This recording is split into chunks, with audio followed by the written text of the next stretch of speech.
it's not enough to speculate or to say they could work on a mannequin or they could work in a laboratory. We really do need evidence to show that they're likely to work in the population at large, in our everyday lives, in supermarkets, in banks, and so on.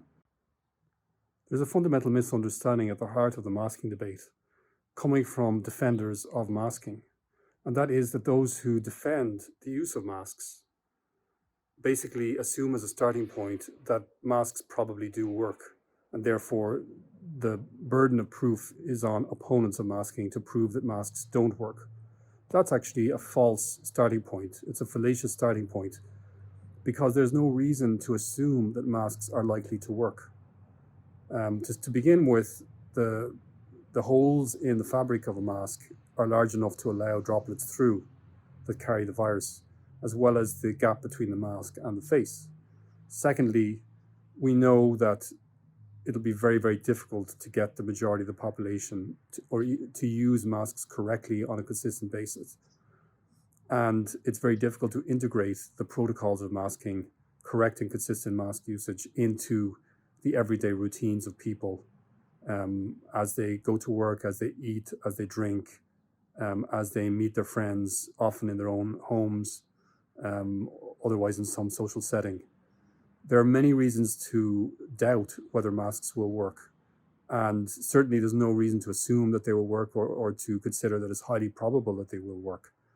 So in that context, we need to show that masks work in order to justify recommending them to the general population.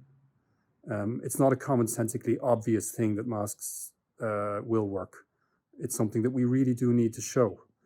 And so far, as Cochrane pointed out at the end of January, and as we've seen coming from out of the European Centre for Disease Control, the World Health Organization, Oxford Centre for Evidence-Based Medicine, a lot of prestigious organizations have done mask reviews that basically come out saying it's uncertain what the effect of masks are, that that basically the evidence is of either low or moderate quality, but we can't know for sure. And in that kind of environment of uncertainty, well, there's no justification for recommending masks. And certainly there's even less justification for imposing them coercively. So let's just be honest and have a more honest debate. And it's reasonable to demand good quality evidence that masks work if we're going to impose them on the general population.